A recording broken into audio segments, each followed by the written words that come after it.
of scaring people. Remember, the small town people were the ones who wanted the Jews eradicated. The big city people were partying, nights at Weimar. Kristallnacht interrupted a lot of parties with cross-dressers. So we are big city people. But you go to Kansas, there's a very scary movement. Oh, I've been to Topeka. I know the movement you're talking about. So what can we do to make, you know, I have friends in West Virginia who are scared to death of Muslims. Just absolutely terrified. They should be more afraid of the meth dealers on every corner. And they should be more afraid of the neighbor next door. That's what I mean, the meth dealer. Than they are of the Muslims hiding in the bushes. So anyway, that's you talk about passion. She has passion for horses. She has passion for women and men. And I have passion for rewriting history so that I'm not viewed the way my ancestors were viewed, for hanging black people 100 years ago when it was acceptable behavior. Does this make any sense? Yes. But don't you think that in future you also gonna be judged because you live in a time where you kill Iraqis or 1.5 million. And we are upset that this country is somehow in danger because of a few ISIS members who are beheading people for shock value. Do we really think that ISIS is going to take over this world? Hello? And it doesn't make any sense that we have vilified 2 billion people. For every Christian on this planet, which is the accepted religion in the United States of America, which doesn't seem that united right now, for every Christian there is a Muslim. So I'm supposed to believe that every person praying 6 times a day on a prayer cloth will kill me so they can have 13 virgins? I don't buy the story. Like Judge Judy says, what you're telling me doesn't make sense, and if it doesn't make sense, it isn't true. There. That's my soapbox. Thank you very much. Really? And you actually answered the question. I said, is there something that's bothering you right now? And thank you. Well, that bothers me. Yeah. Oh, and to take this one step further, I am tired, really tired, of American Jews calling me an anti-Semite, which means I hate Jews, if I understand the interpretation of anti-Semite. I don't agree or disagree with Israel or Palestine.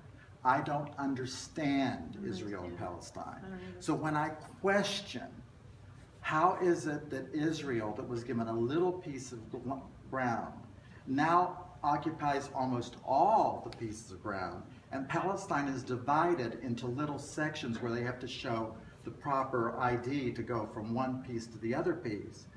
Why is it that I am an anti-Semite when I ask a question, that when I look at a map of Palestine in 1949, and I look at a map in 2015, why does it look like Israel occupies all of it? You know, But I'm an anti-Semite for even posing the question. 5 broken cameras. And I go, no, I'm not an anti-Semite, and neither is this country anti-Semitic. There's no way you can convince me that we live in an anti-Semitic country when Jewish people have had no, okay, almost so every big, Protestant in this so country big from the deal, South you was can't Jewish get into a ancestry. country club. Ancestry.com is Because proving it you're every not day. a WASP. No, Oh, almost please. every Southern Protestant is of Jewish ancestry. If you go on Ancestry.com, you can actually learn this tomorrow. But you're afraid to even pose the question. I mean, we walk around going, happy holidays, afraid we'll offend someone. It's like, no, I'm a Christian. This Merry is Christmas, God damn it. And You have to see a film called 5 Broken Cameras, which What is is about that? a Palestine.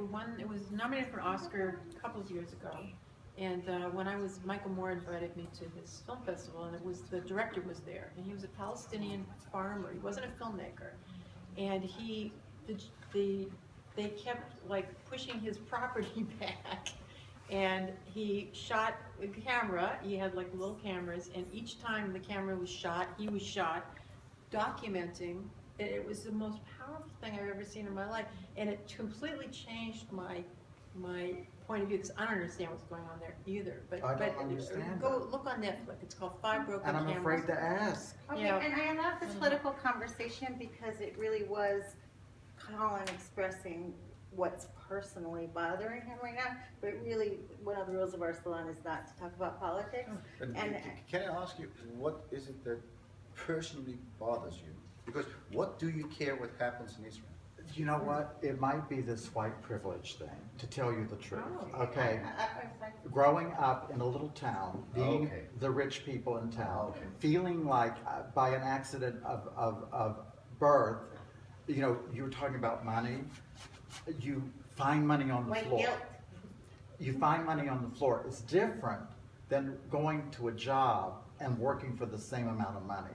So here I am, born into this family where, you know, my family was given a land grant in the 1600s. Wow. There was coal in them there hills. Who am I to be born into, and the next person down at the bottom of the hill is in an outside toilet. So you feel like, what am I worth? Colin Lively, me personally. So then they talk about white privilege. She can't get food stamps because she's white. There is white privilege, but there's also a price to pay for being white. You know, if I move into a non-white neighborhood and two more white people come in, the next people can't even afford the rent. So that's also racism. But a lot of white people I can't. think it's actually pretty cool. As of 2000 or 2001, white Anglo-Saxon Americans are officially a minority. Good. And It's about time. And it's And actually so a are fact. blondes. And yeah, It's since about 2000 or 2001, white Anglo-Saxon Protestant Americans So are it's a officially it's a minority. So combination. Colin, you are officially a minority. Deal with it. Good. You can deal with It's feeling about like time. every minority. It's about So time. stop feeling privileged. You are a minority. And that's a fact. The Wall Street Journal, you can look it up. So anyone else, let's go on to, if anyone else has any issues that we have these two lovely healers here. I want to say thanks for healing me. That's all. Yay. No, really, I appreciate it. Thank you. And, I will write you a check someday. Thank you. and I promised Okay. that, Thank you. yay, because we like money. Because I love money. Yay. I love money. Can we agree we all love money? It looks good on me. I don't look good poor, by the way. I I promised. don't look good poor. I don't do Oh, poor. by the way, I'm poor too. And, you know, that's the I'm part. kidding. No, I am. it's different. I am. am broke, not poor. I'm Well, rich. I'm broke. I wrote an article that's Huffington Post called "What It's Like to Be Suddenly Poor." What I call myself a Broke, suddenly it's poor. different. No, suddenly poor is like You're you never just have- poor. If your soul is rich and your heart is rich and you give and you love and you. But you still have That's to write you're that always check rich. for the Check. first of every month. There's no check. What? There's a check. So I promised that we would go out on a positive thing. Well, I'm here. I'm on my That road was a to good recovery. positive. I want us to rewrite history. Did anyone have anything absolutely marvelous that happened to them this week that you could tell us about? Does anyone want to share something Somebody bought awesome? me a $3,000 camera. That's pretty Wow. Yay. Yay. The universe gave me a $3,000 camera.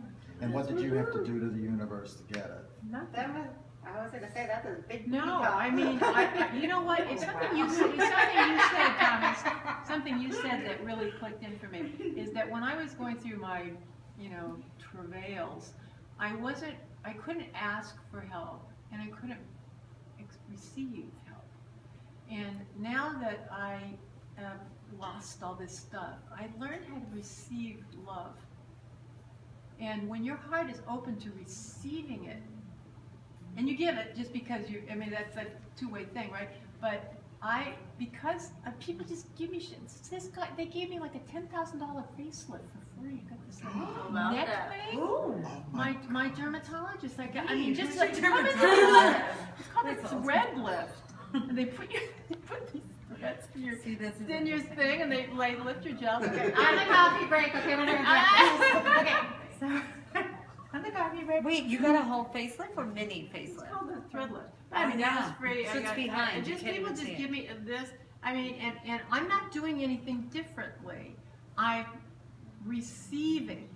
We're transmitters, and you know that. You guys know this, right? We're transmitters and receptors. Transmitters and receptors, we're like a radio station. You know, if you say, "Oh my God, oh, I'm so worried about money. So worried about money," then the universe here is worried about money. Oh, you know, I'm not going to give you any money. Because it really, universe monitors us. It doesn't make any judgments at all, and gives you more of what you're like fetching about. So, you know, more of no money, or more of no guy, or whatever the hell you know. So you gotta stop worrying, for one thing. But it's this I don't know receptor if I thing. worry, It's do I? clearing Do I look like I worry? No. channels, I think, So- like a roto-rooter, right? And that's the only thing that changed with me. And all of a sudden, when that happened, then I kept, you know, I thought it was money. I thought, well, this would have cost me $3,000. So it is money, right? It's It just a is. different Yeah, but even, largesse. yeah, but even nicer, because if you would have the money, you would have to decide To in what- what to invest. Exactly. Now you don't have, Yes. it takes all the stress away of, It's do I awesome. buy this product or Yes, this product or it's this? awesome. No. Camera, you're a filmmaker, camera, stop. Don't, It's so cool. yeah, you don't need You're more. you're That's j- it. you're sagging Taking Jowl's away. facelift. This is my moneymaker. Right here. Remember that face? Look, I forgot it. Anyone else have, I know Penelope had something pretty amazing happen this week. I wasn't thinking that I'm gonna get booked for the fashion week, but I got 7 shows and I was really It was her happy. dream. It was a really nice gift Just came to because New York. my roommate was like, let's go to this casting. And the person, she saw me and she was like, okay. So after 5 minutes, I was with my roommate going to the subway and we were like, let's hope that we're gonna get it. And we got the confirmation and the designer didn't even saw us. And I was like, that's a pretty nice gift that we just get confirmed. Bravo. And then on Friday night, they called us at 12 a.m., like at midnight. Girls, you got 3 shows tomorrow. You're not gonna sleep, but you tomorrow you're gonna walk. And I was so happy. I was like, Do you get to keep the clothes or no? no, that Oh, I was just did curious. everything for free, but I think it's just Yeah. like No, you never know what's gonna come out. you never know. So I got a beautiful compliment from the designer on Facebook. He put like he featured me on Facebook, and that's for me like a really big compliment because I didn't even open the show, I didn't close it, but for me it was like he saw me and he believed in me. So These were the couture shows. They yeah, were- so it was beautiful. Give us a look. Give us a look. So it was a really beautiful gift. And then after a long time last week, I met this guy that I knew him from before, but we lost the contact. I saw him again on Facebook on February. I just added him. I was like, maybe he gonna remember me, I don't know. And we saw each other the other day on the dinner, and I was like, it must be him. He came to me, we talked, and I don't know what happened. We are super cute together. Like we just connect. We just connect. Like I don't know. Maybe it should happen to me, but he's an amazing person. He is like supporting me a lot. So like I had a really good week, even if I didn't sleep.